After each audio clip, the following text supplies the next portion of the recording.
करवीर विधानसभा मतदारसंघात महायुतीकडून शिंदे सेनेचे उमेदवार म्हणून चंद्रदीप नरके रिंगणात होते, तर त्यांच्या विरोधात दिवंगत आमदार पी.एन. पाटील यांचे चिरंजीव राहुल पाटील यांनी लढत दिली। या लक्षवेधी लढतीमध्ये सुरुवातीच्या 15 फेऱ्यांमध्ये चंद्रदीप नरके यांनी जवळपास 18,000चं मताधिक्य घेतलं होतं। मात्र बाकीच्या 8 ते 10 फेऱ्यांमध्ये राहुल पाटील यांच्या मतांमध्ये वाढ होऊन चंद्रदीप नरकेंचं मताधिक्य 16,000ंनी कमी झालं। अखेर या चुरशीच्या लढतीत 1,976 मतांनी चंद्रदीप नरके यांनी विजय मिळवला।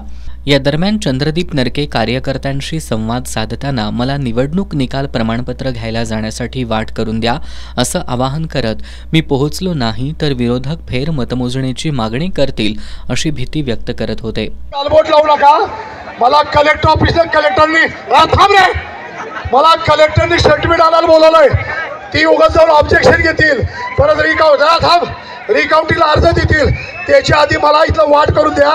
मला कलेक्टर ऑफिसला जायचं आहे, कायदा कानून शिका, जरा वाट करा, अत्यंत महत्वाचं आहे। मला लवकर बोलवलंय, तुम्हाला आमदार पाहिजे ना मी, मला सर्टिफिकेट घ्यायला की वाट करा, नाहीतर तिथं अडचण येईल, मला लवकर जायचं। या व्हिडिओमधील चंद्रदीप नरकेंची कार्यकर्त्यांसमोरची आगतिकता आणि मतमोजणीमधील रस्सीखेच बघून चंद्रदीप नरकेंना फेर मतमोजणीची एवढी भीती का वाटत होती अशी चर्चा आता रंगू लागली आहे।